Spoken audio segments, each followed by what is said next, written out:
Live trained. So I think, with this series, each individual turn, you got your 2-on-1 tilt, you have your roll through tilt, you have your bar and wrist tilt. Each one individually is a great turn. High percentage, I suggest working on each one of those things. But when drilling this, athletes and coaches, right? Doesn't matter what level, if you're in a rec program, junior high program, high school program, college program even, right? We got a club program, we got to focus on drilling this in a series. So in our mind, we're thinking, if the first tilt's not working, I have a second option and a third option. And then I can always repeat back to the first, the second, and third. And this will change your mindset on top from maybe just riding or holding on or not having a plan. This is a plan. Inside chop, and now I have 3 really solid turns that I can work on. And I can continue to work through them as a series. They go together. I'm gonna attack both sides of the body, and it's very safe because I'm under the arms. At any given time, I lose it, right? And any time, if I lose this cross wrist and he gets his wrist back, I'm still under the arms, right? If I go to do a tilt and he breaks his wrist free, I just come right back under his arms and I start over again. So the series, right? So inside chop, and you're gonna start, you go 2-on-1 tilt, roll through tilt, bar and wrist tilt, then you can start over. So if you're gonna do reps, that would be 1 rep. And I want you to think about, as you're in your tilt, you're setting up the next tilt. So it's not like I'm tilting him, I let him come back to his base and I start over. I'm tilting him, and in that turn, I'm already thinking about setting up the next one and the next one.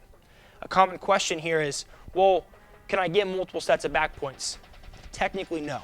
But maybe your 2-on-1 tilt is something that you to get a 2 swipe.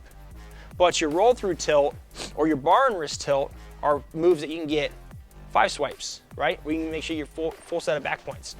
Or maybe my 2-on-1 tilt, I only got 1 swipe and I need to secure it, to get my back points, I need one of those other tilts.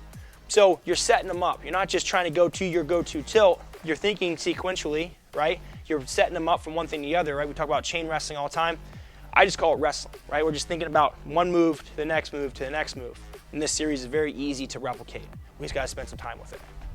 So pressure forward, inside chop, get to my cross wrist. So first one, 2-on-1 tilt, knee in the pocket, I drive forward, I load him up.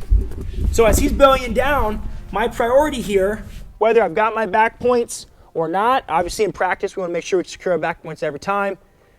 Another thing that may happen is maybe this guy he's flipping and flopping all over the place. I just don't feel safe. Okay, I knee him up his butt. My priority is the cross wrist. I knee him up the butt. I keep the cross wrist. As he starts to get up to his base, now I push in his wrist. Pushing his elbow. I elbow scoop, and then my roll through tilt. Now, as he's bellying down, I'm punching my bar. It's not he bellies down, then I bar. He's thinking about fighting to get off his back right now. He's peeling my hands, he's trying to get off his back. So as he's bellying down, I'm pushing wrist, I'm securing my bar.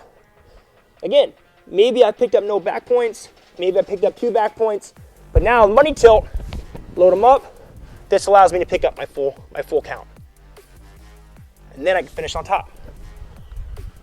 And I can repeat the sequence again, or I'm now secured back points, and now I'm ready to ride and turn them for the rest of the period. There's a couple tricks that you can do in this sequence where you're not giving up your turns, but you can pick up extra points. And that's just showing a referee your spare hand. So in doing the sequence, right? So in doing this sequence, I pressure forward, I get to my turn, 1, 2, where I've got my back points. As I come up, I'm gonna keep the wrist, but I'm gonna do this. Right, make the ref look like I'm doing a new turn. As soon as he awards back points, I can now earn back points again. I can go right back to the same tilt, right? I can now go to my roll through tilt. Same thing, picking up my back points, 1, 2, we're bellying down. I look to punch my bar, right? Having a hard time, or I haven't got my back points, I can keep my bar, I can let go of my wrist. Make it look like I got a new set. I get my set of back points, Come back to the wrist. I can let go of the bar. Make it look like I have a new turn. Come back to your bar. Every time, push wrist, pull bicep. Then back to my turn. And then I'm back on top.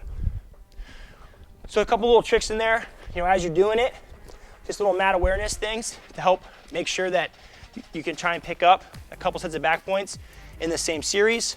But again, that series, I'll run through it one time, just to run through that series. It's inside chop, 2-on-1 tilt, roll through tilt, armbar tilt, finish on top. Pressure forward, inside chop, 2-on-1 tilt, up on top, roll through tilt as he's bellying down. I'm pushing wrist, pulling bicep, punching my bar, back to my turn, knee up on top. Now I'm ready for my next series.